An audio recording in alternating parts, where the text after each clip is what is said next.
Yo, what is going on, guys? We are back today, not for one, but two full-on alliance wars. So the first one is for Loki facing off against X+K9.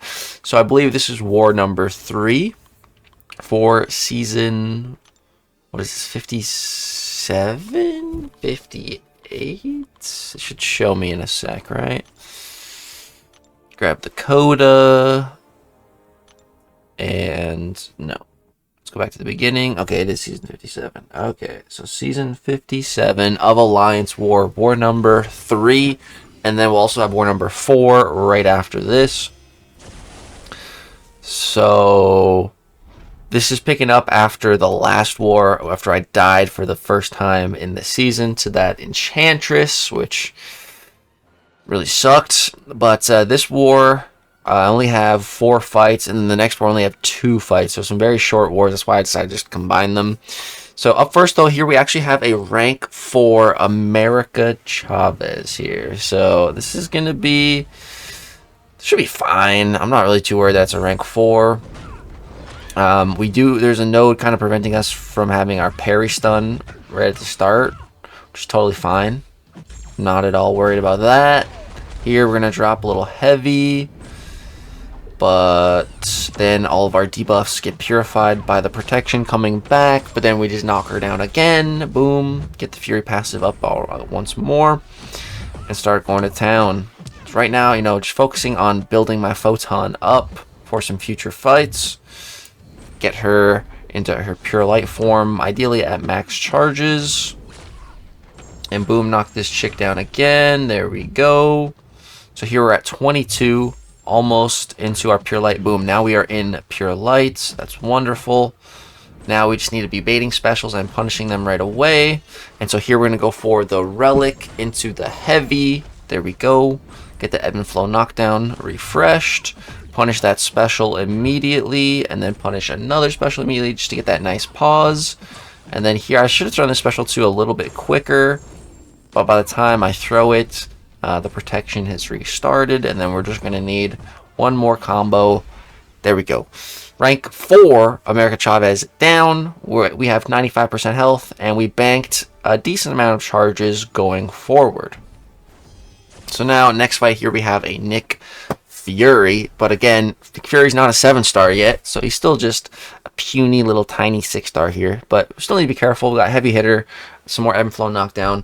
The real challenge in this fight is just the moment we kill Nick Fury and he transitions into that next phase, then he's going to become stun immune. We're still going to have to deal with the ebb and flow knockdown, and he also has heavy hitter, so he'll be going unstoppable on his heavy attacks, which right now is no big deal, but it is a very big deal once he becomes stun immune. Excuse me, got some hiccups. Yeah, once he becomes stun immune, things get a little bit sketchy. So right here, I'm just trying to get his power as close to 3 bars as I can. And then bait this to get the most amount of charges we can get. So we got 26. It's going to be 26 Fury passives. Now I'm just waiting out the unblockable, because I would like to go for a heavy to A, knock him down, but to B, apply the incinerate. And now, boom, C, we drop the special 2 with the falter passive. And you can see that nukes. Just nukes Nick Fury's first life right there, man. Holy crap. That was a lot of freaking damage. So, boom. There we go. We have now taken the first life off of Nick Fury. And here, I'm going to perfectly heavy counter him. That was beautiful. That was beautiful. Now I just need an opening, and I need to go for a medium ender into another special 2. Here we drop this, and he dies. Dude. Prowler just absolutely manhandled that fight. I feel like I played that so perfectly as well. We just lined it all up. Just chef's kiss. It all went magnificently. Beautiful fight. Alright, moving on into section 2, we have a destroyer up first, and then we have a bishop. So rank 3 destroyer with some fisticuffs and some daunting doom, some other nodes that I'm really not too worried about. So we're going to jump in. We are going to throw an invulnerability boost just to be extra safe. And that was also for the next fight, just so I don't have to worry about Bishop. But yeah, jumping in here, we're not going to actually be able to go into our pure light form right now until the fisticuffs wear off. Then we're going to start applying our debuffs again and start gaining some charges. But yeah, right now, we're just kind of chilling. Still, you know, getting off some decent damage. Just going to throw away some power here. And then we're going to be baiting out Destroyer Special 2. I feel pretty comfortable full dexing that, so I'm not really worried. But if he throws a Special 1, you know, that's fine too. Here on those, you really want to dex it. Kind of messed it up there, but it's fine. It's all good. And now the fisticuffs have finally worn off. So here we're going to go for a little relic and then into a fat Special 2. And it's not quite enough to kill. Right there, we just stand and miss his entire Special 2 and then kill him. So there's Destroyer down. No problem. Photon. Just crushing it.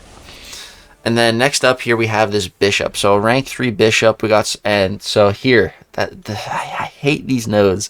Combat Deja Vu Prowess paired with some Prowess Puncture. So we really don't want this Bishop getting Prowess, because if he does and he throws some specials into our block, it's really gonna hurt. So boom, there's the Conflictor at the start of the fight. And then here I already give him a Prowess. So you can see each hit of his guns were doing about 2,500. And then right there, I also lost an invulnerability hit. So that's fun. And yeah, he is just spamming those Special 1s. And so another thing here is that we could go for the heavy attack, but we don't want to.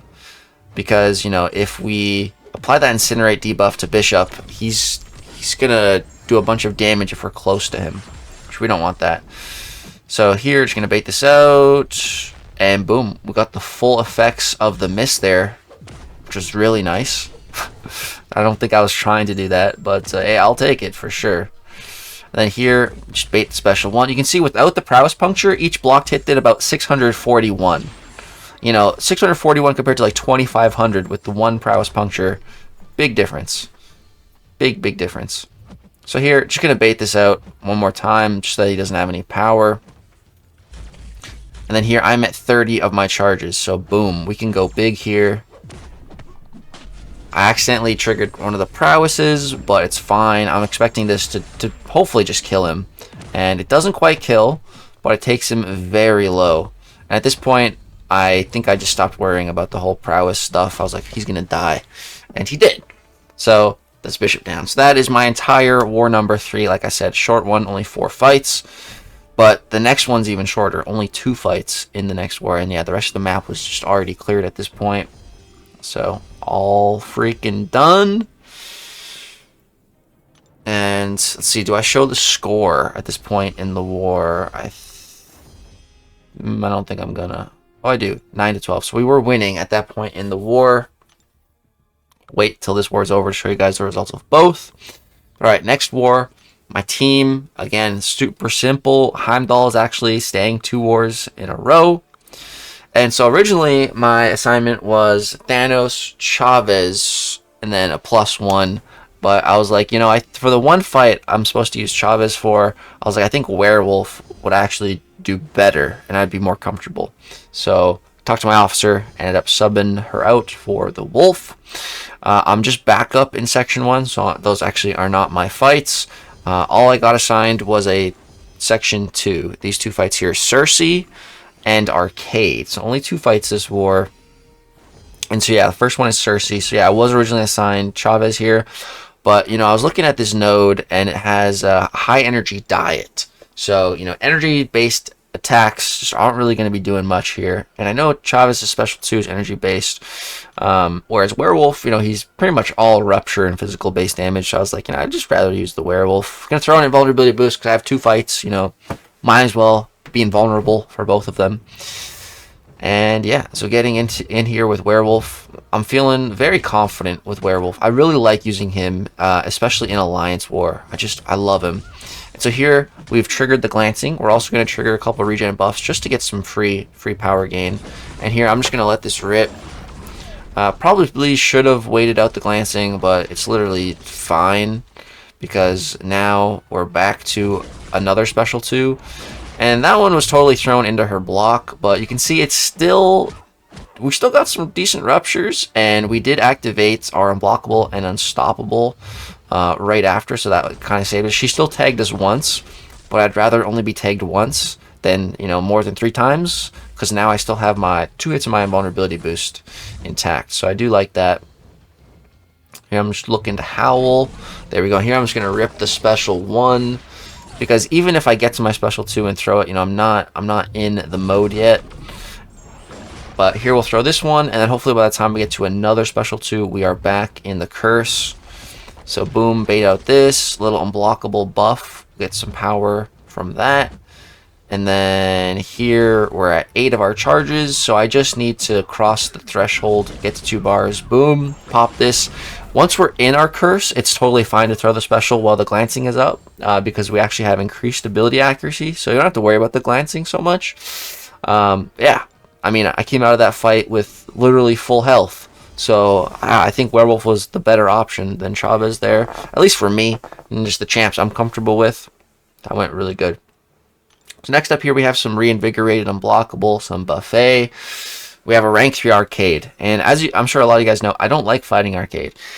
So my goal here, why I have the invulnerability boost, is so that I don't have to bait any specials. I'm just gonna push this guy to a special 3. That's fine.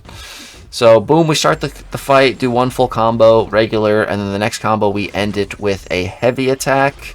So we get him armor broken, armor shattered. And then here we go for a counter punch charge to pause that goodness. You can see he's healing up a lot right now, but it's fine. We're going to pop another special 1. So boom, I'm at 6 of my Fury buffs right now. And it's time for us to get special 3. So it's fine. This is going to do absolutely no damage. He's probably going to apply a damage over time effect to us, but the fight should be over by the time that really does anything. So we got the spiky ball, so that's the bleed.